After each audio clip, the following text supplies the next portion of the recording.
Hej og velkommen til endnu et afsnit i mig og Natashas Deadly Daisies Halloween nedtælling. Vi er jo faktisk næsten ved at være ved vejs ende. Det er jo helt sindssygt. Jeg tror jeg har den her og så 2 videoer tilbage eller sådan noget. Ja, så det er med at nyde det. Jeg har min pumpkin sweater på, som var den jeg lavede i en af de andre videoer. Og jeg vil faktisk sige at jeg har gået rigtig meget med den. Jeg tror det handler om hej baby. Jeg tror, det handler om, at den er dejligt stor, og så at den er helt pumpkinagtig. Men som jeg også sagde til en af de andre, eller ikke en af de andre, en jeg snakkede med forleden dag, at da jeg havde sagt det med at lave dem på albuerne, så var jeg sådan, hvorfor var det, jeg ikke lavede den på albuerne? Nå. Vi har sådan et særligt afsnit i dag, for i al den her planlægning, så er der simpelthen gået noget galt, eller jeg var for ivrig. Så her i morges, da jeg lige sad og fik lukket min Halloween sweater af, der blev jeg simpelthen så, entusiastisk, at jeg skyndte mig at få den vasket op. Og det var jo en fejl, fordi den skulle jo ikke have været vasket endnu. Eller, jeg kan ikke vise den, fordi den ligger helt drivvåd. Det havde været rigtig rart, hvis den havde... hvis jeg lige havde kunne vise den inden, men jeg ved ikke, hvad hedder sådan noget, det er ikke en hjerneblødning, det er jo mega alvorligt, men sådan en hjernebrud eller sådan et eller andet, jeg tænkte mig i hvert fald ikke om. Og da jeg så havde puttet den ned i, så var jeg sådan, no, du skulle filme her til formiddag. Nå. Men noget af det, som jeg vil snakke om her, er nogle flere inspirationer til nogle flotte Halloween sweatre. Og så har jeg også fundet en, som sådan ikke er Halloween sweater, men godt kunne gå under sådan Halloween temaet. Men først så nåede jeg at tage et billede af, at jeg havde min færdige Nocturnal på, og som I kan se, så er den blevet godt stor. Men altså, det er jo det, der sker, når man ikke laver strikkeprøve. Men jeg er helt sikker på, at den bliver rigtig god, og når den lige bliver vasket, så får det også lagt sig alle maskerne og sådan noget. Jeg vil starte med en dame, jeg ikke rigtig kender, som hedder Renadomir, tror jeg. Renadomir. Hun er franskmand. Og hun har lavet den her pumpkin cat sweater, som jeg synes var meget sjov. Jeg synes, den har sådan lidt tegneserie-vibes, som jeg egentlig meget godt kan lide. Og så har hun faktisk lavet 2 andre ting, der også sådan er Halloweenet. Hun har lavet sådan en, der hedder Moonlight Ghost sweater, der også har sådan et, eller ikke også, men har et rundt bærestykke med de her små ghosts på. Og så har hun lavet nogle, der hedder Spooky Season Socks. Og jeg kan faktisk ikke helt huske, om det er de strømper, som de også snakker om i Deadly Daisy. Der havde vi jo faktisk også en sweater, vi begge to snakkede om i hendes. Men jeg synes, de er rigtig fine og sjove, og det der vi også snakkede om sidst, det der med, at det ikke nødvendigvis behøver at være sådan en rigtig tyk strikkefasthed. Det må godt være noget, der er sådan lidt tyndere, så man også kan bruge dem indenfor, ikke? Ja, så... og jeg sagde, at de hedder Spooky Season Socks, de andre også. Jeg har lige været nødt til at tage nogle noter med i dag, fordi at der var så mange ting, jeg gerne vil snakke om. Så har jeg en sweater med. Nej, det er ikke rigtigt. Jeg har et par handsker med. Et par vanter fra en dame, som jeg virkelig godt kan lide at følge på Instagram. Hun hedder Grey Owl Knits, og hun laver nogle vildt flotte sådan nogle... flerfarvestrikkes sweater. Hun har blandt andet en med sådan en campingvogn. Jeg synes, det er ret genial. Og som jeg faktisk måske også har garn liggende til at strikke. Ja, jeg synes i hvert fald, den er ret sjov. Sådan lidt camp-agtig eller sådan.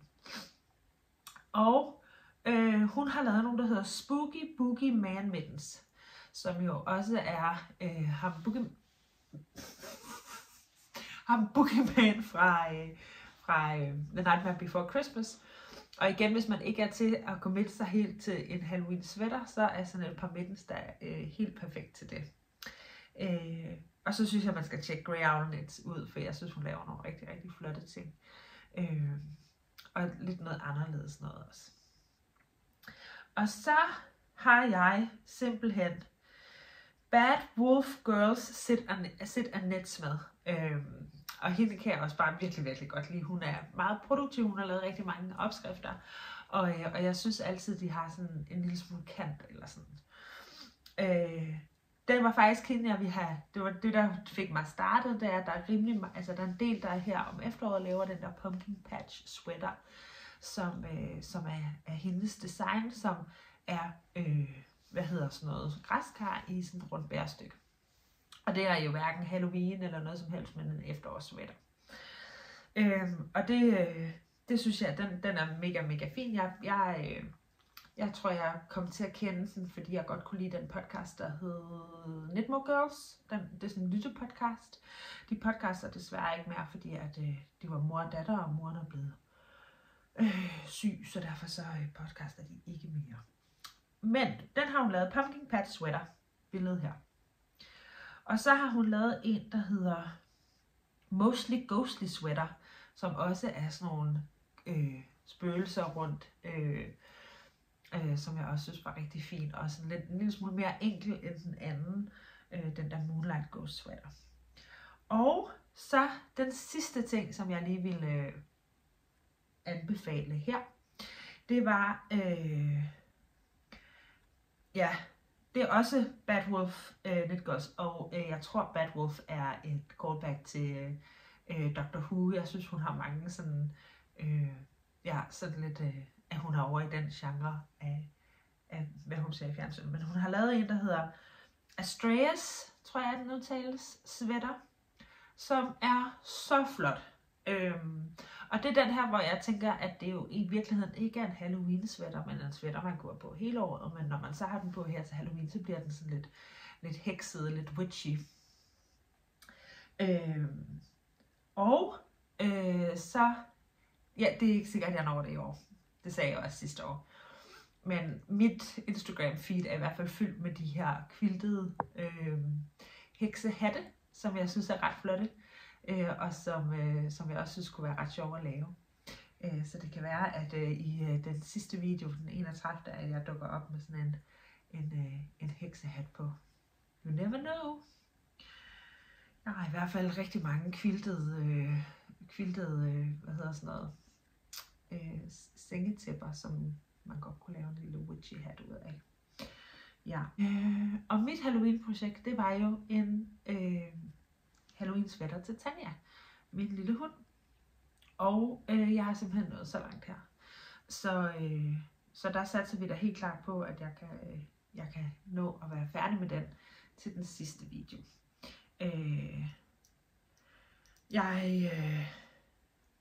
Jeg ved ikke lige, hvorfor at jeg ikke nåede længere med den her.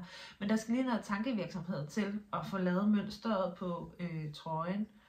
Sådan, fordi man tager ud på hver anden pind, så jeg skal lige have det regnet helt ud om i hovedet, og det har der måske ikke lige helt været ro til at gøre endnu.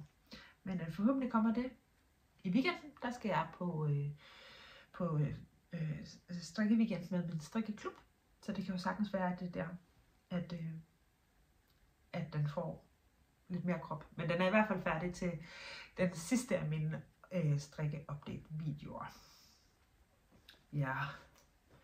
Men det var, hvad jeg lige havde af en forskellig inspiration. Og så kan I se min Halloween-sweater på her nu, når jeg lægger et stykke video ind.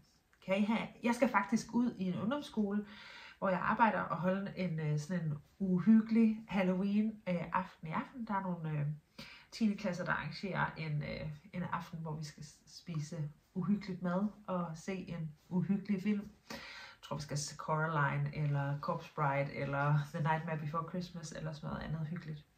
Så ja, der er fuld smadret på Halloween her fra min side af.